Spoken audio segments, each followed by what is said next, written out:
Hi guys, and welcome to our review of the brand new 2019 Audi A6. Now, earlier this year in the summer, in fact, in the UK, I reviewed the Audi A7, and this is now the saloon car version of that car, which of course is a fastback. Both of these cars, in fact, were based quite heavily on a smaller platform version of the Audi A8, that magnificent flagship car. I think I reviewed that late last year.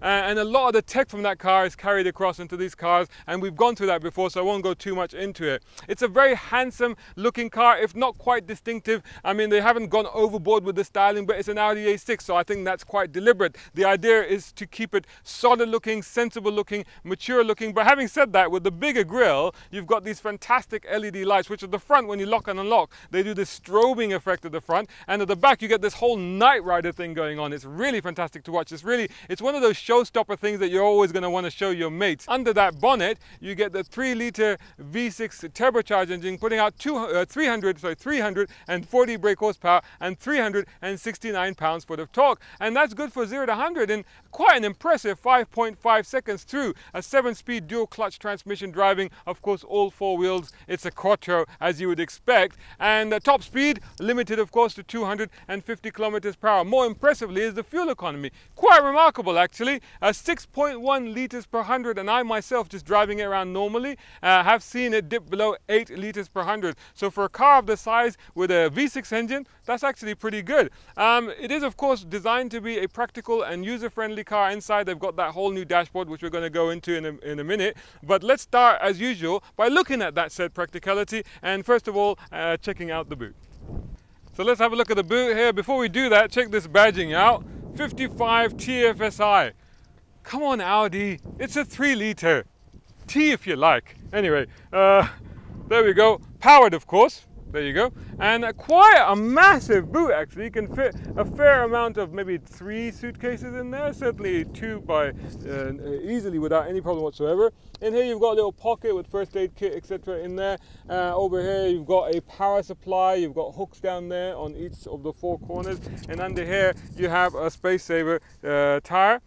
You do have split folding seats as well, should you need the extra room. And of course up here you've got your triangle. Here we go. And I turned the car on so that this seat would automatically be in my driving position. As you can see, I'm 6'2" with long legs. So this is to make sure that that's my driving position and I'm sitting behind it without any issues whatsoever. Got plenty of wiggle room for my feet there. No issues with my shin, and loads of room for my knees as well. Seats quite good, not too upright, not too reclined, quite comfortable actually. And it's a very nice plush environment to be in. Check out this nice wood trim on the door panels, and of course the stitched leather and all the rest of it, just as you'd expect really. Over here you've got your AC controls, so actually you can adjust your AC controls right from here, so that's quite nice. There's a full touchscreen panel over there. You've got AC vents there, and you've got AC vents there, as well as hooks here and hooks here to hang your high-powered corporate business meeting jacket, and of course reading lamps here to read your reports before you go into the meeting, if you do that sort of thing. But one thing you're not getting though is you're getting a cigarette lighter, which I don't know why. Shouldn't be smoking, it's bad for you, but no USBs. Suppose you could put a power splitter in there, but really there should be USBs. What's up with that, Audi? I know there's 2 in the front cubby though, but I suppose you could split one back here. And in the center armrest there's a tray, a little tray, that's about it. And of course you've got child seat anchor points as well. Basically, I've turned the car off before I got into the front so that I could show you the blank screens, because that's really what it's like. Now, this setup was introduced in the A8, and it was also in the A7. Now, I'll put the links to those 2 videos somewhere around this video, so you'll find them. And basically, I've covered most of it in that, but anyway, in any case, I will just quickly show you. So you get 3 blank screens, basically, and you get obviously the Audi virtual cockpit, which is there, which of course is configurable, so you can have the full map and all the rest of it. And does that whole music start thing. That's quite nice. It does have Apple CarPlay, which is actually very good in this. It takes a while to start up for some reason. This, unlike some cars where you just plug in and Apple CarPlay pops up straight away. In this one, you actually have to go connect devices and then choose a device and connect that, etc., etc. So I'm not sure why it does that, but you get your normal MMI system, which of course is now all touchscreen, and you can slide through the screens, and there's lots of configurations, including of course Audi Drive Select, with all of this, and I had it in individual, which basically you can adjust from there. And I had the drive efficient in balance, and I had my steering in dynamic because I like a bit of weight to the steering. And in normal mode, it's quite light, so I actually like it in dynamic because it gives it a little bit more heft. And it's quite easy. Down here you've got the menus. This is also a useful menu, easy reach or easy way to get into what you need. Down here you've got your HVAC, as they say, your AC controls and all the rest of it. You can do that from here. Then you've got your drive select, another shortcut into the drive select from there as well. And I think for this drive we'll put it into dynamic, just for this drive. Traction control, your hazards, demisters, this is quite good. You can hit the button and immediately you get your 360-degree camera, so that's quite handy actually when you're in car parks and stuff. You just press the button and straight away you get the camera. It has of course got sensors as well, and the sensors go berserk honestly. As soon as you get near something, they go crazy, they drive me crazy. So you've got volume control, so despite all the blank screens you do have a volume control, and that is good. Well done Audi, because it's nice to just have a control, although for the driver it's on the steering, but this is good for the passenger. Engine stop start button there, transmission shifter, electric shifter of course, but works quite well actually. Hadn't had too much difficulty with that one. Your parking brake and your auto hold. Over here you've got a compartment with cup holders, ashtray, and in here you've got a little cubby box, not too deep, with a SIM card, SD card and 2 USBs in there. So that's quite handy. I like this double-decker sort of thing, this sort of flat deck here, which is a nice way to show off that nice wood trim, and I like the way this has been done. It's all very Audi, it's all very plush. Okay, so let's take it for a run. Like I said, let's make sure that we put it into dynamic. Yeah, it's in dynamic for this, just for this exercise, although like I said, normally I've been driving it in individual. Now, wow. There is an instant dollop of torque. That much I can tell you. The engine also sounds really good. It's a really creamy motor, that V6, and very smooth, very progressive.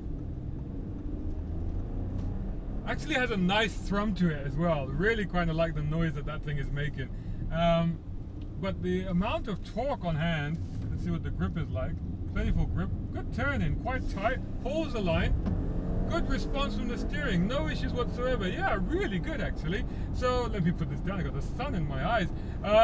So it's funny because the looks seem to suggest that it's still like the old Audi A6, but I'm seeing that actually there's a little bit more responsiveness to it, a little bit more of an eagerness to it, and even in this, definitely the steering has to be in the heavier mode, which is how I've been driving it, but the suspension now is in firmer mode, and it's absolutely fine. Now, riding refinement, very, very smooth. Again, no issues whatsoever. We are on the road. I've got it on this dynamic setting. I was driving around in comfort mode before. Here you can there's a slight bit of brittleness, but vaguely, really vaguely detectable, despite the fact it's riding on 20-inch rims, this car. Coming up to a tight right-hander here. So let's just throw it through here and see what it's like. Oh! A little bit of initial understeer, and then it tightened the line sort of automatically. It did it all by itself, so without any drama whatsoever. And again, a little bit of a faster sweeper here. Little bit of body lean, a little bit of momentum moving over, a bit of a mass rolling over a little bit there, but otherwise holds on really tightly.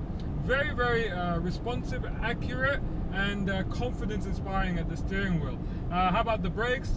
Oh wow! I'm hanging on the belt there. And also the other thing I've noticed about the brakes is that it is very linear, very progressive, and it's quite easy to just come to a complete halt without any issues whatsoever. You know, it's one of those cars that's really difficult to fault it, honestly. There isn't really anything that I can pick up on and say that, well, you know, that could be better, this could be. I mean, I'm driving it in dynamic mode, and really, in dynamic mode, I should maybe be complaining about the ride quality or something, but I can't really, because actually it's really good. It's pretty quiet, no issues whatsoever. Thumbs up! Thumbs up! It's not a sports car, but it's a decent sportage saloon. I can't wait to try the S6 version of this, and oh my god, what is the RS6 going to be like? But anyway, there you go. There's our review of the Audi A6. I hope you enjoyed it. Please do leave your comments around the video somewhere in the comment box. It'd be great to hear from you.